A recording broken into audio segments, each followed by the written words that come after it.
किसकी जीत किसकी हार, अब की बार किसकी सरकार। 10 मार्च सुबह से लगातार पल पल का अपडेट दिन भर, देखिए सिर्फ उत्तराखंड तक पर। नमस्कार, आप देख रहे हैं उत्तराखंड तक और मैं हूं आपके साथ पीयूषा शर्मा।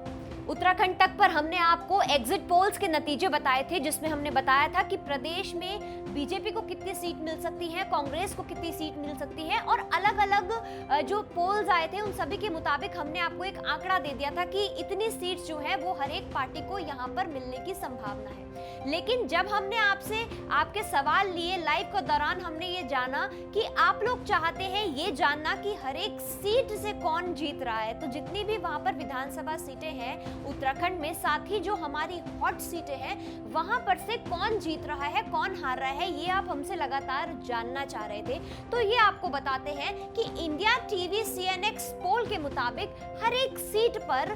कौन आगे है, कौन पीछे है, कौन सा नेता वहां पर जीत रहा है उस सीट पर, इसके बारे में जानकारी दी गई है। तो ये एक ऐसा एग्जिट पोल है जहां पर हर एक सीट के बारे में आपको बताएंगे कि किस सीट पर कौन सा नेता आगे चल रहा है और कौन इस बार हार सकता है। खटीमा से मुकाबला पुष्कर धामी और भुवन कापरी के बीच था। एग्जिट पोल्स के मुताबिक इस बार खटीमा से पुष्कर धामी एक बार फिर चुनाव जीत सकते हैं। बात करें लालकुआं सीट की तो यहाँ पर बीजेपी की तरफ से मोहन सिंह बिष्ट और कांग्रेस की तरफ से हरीश रावत चुनाव लड़ रहे थे, और एग्जिट पोल्स के मुताबिक इस बार हरीश रावत के जीतने के पूरे आसार नजर आ रहे हैं। चौबट्टा खाल से बीजेपी की तरफ से सतपाल महाराज और कांग्रेस की तरफ से केसर सिंह नेगी चुनाव लड़ रहे थे, और एग्जिट पोल्स के मुताबिक चौबट्टा खाल से इस बार बीजेपी जीतती हुई नजर आ रही है। श्रीनगर सीट से धन सिंह रावत और गणेश गोदियाल के बीच मुकाबला था, और एग्जिट पोल्स के मुताबिक इस बार श्रीनगर से बीजेपी सीट जीतती नजर आ रही है,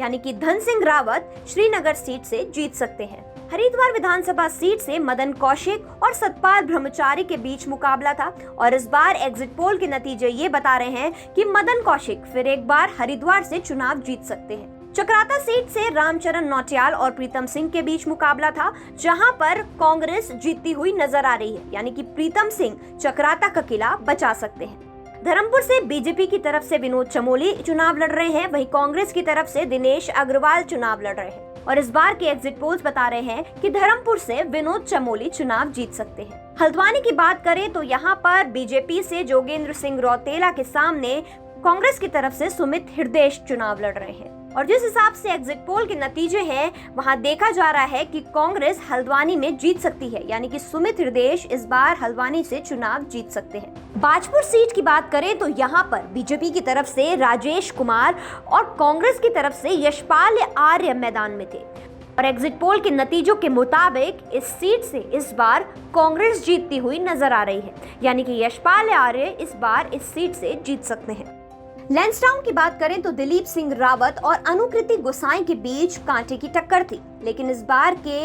एग्जिट पोल्स ये बता रहे हैं कि इस बार लैंसडाउन से बीजेपी यानी कि दिलीप सिंह रावत जीत सकते हैं। विकासनगर सीट की बात करें तो मुन्ना सिंह चौहान के सामने कांग्रेस के नव प्रभात थे, और इस बार विकासनगर से मुन्ना सिंह चौहान हार सकते हैं, यानी कि एग्जिट पोल्स कांग्रेस की जीत की तरफ इशारा कर रहे हैं। देहरादून कैंट की बात करें तो यहाँ पर बीजेपी की तरफ से सविता कपूर और कांग्रेस की तरफ से सूर्यकांत धस्माना चुनाव लड़ रहे हैं, और एग्जिट पोल्स के नतीजे बीजेपी की जीत की ओर इशारा कर रहे हैं। धर्मपुर से एक तरफ विनोद चमोली तो दूसरी तरफ दिनेश अग्रवाल चुनावी मैदान में थे, लेकिन इस बार के जो एग्जिट पोल्स हैं वो विनोद चमोली यानी कि बीजेपी की जीत की तरफ इशारा कर रहे हैं। तो ये थी तमाम हॉट सीटें जिस पर हमने आपको बताया कि इस बार एग्जिट पोल के हिसाब से कौन सी सीट से कौन सा नेता जो है वो जीत सकता है, कौन सी पार्टी किस सीट से जीत रही है, ये भी हमने बताया। लेकिन अब कुछ ही समय में कल ये साफ हो जाएगा कि कौन सी पार्टी इस बार